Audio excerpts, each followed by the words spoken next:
रची जे रेटो थिया की न उबाटजन ओए, खुंभ न खारे तंहिंखे जो हालारी होए, तोणे धोबी धोए तोई लाली तहीं न लहे।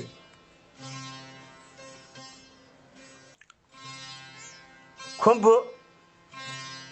माने खट्टी या रंगरेज़ जो देग जहिड़ो बर्तन जंहिंमें खार ऐं ॿिया मसाला विझी गरम करे पोइ उन में कपिड़ा टहिकाइबा हुआ त उहो रंग लहण यानी तमामु पुख़्तो थी वेंदो हो। ऐं हालार लफ़्ज़ जेको हिंदुस्तान जे काठियावाड़ इलाइक़े जो नालो आहे, जिते कपिड़े रंगण जो हुनुरु तमामु घणो मशहूरु हो।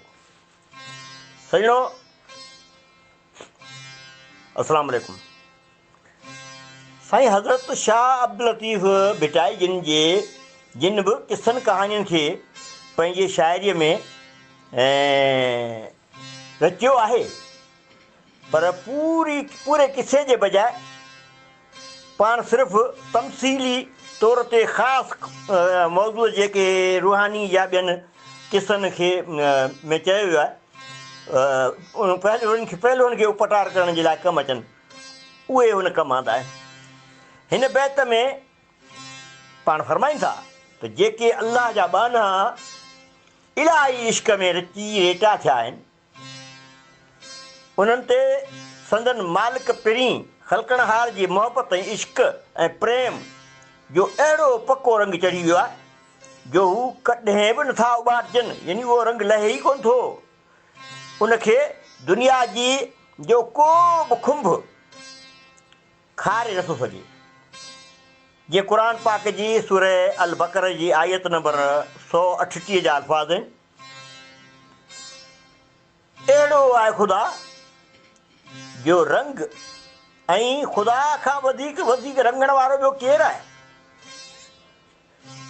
हिते लतीफ़ साईं हालारी खे दुनिया जी तमसील मुस्तार कई आहे, असांखे बहितरीन अंदाज़ में सम्झाइण लाइ त इश्क ऐं मोहबत जो रंग अहिड़ो पको आहे जो हालार वारो खुंभ बि उनखे खारे नथो सघे।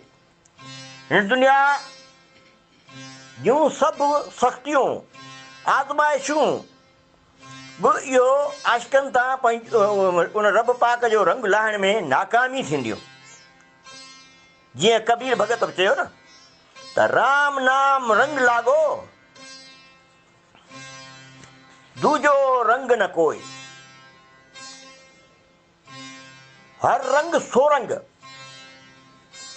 और न होए कोई।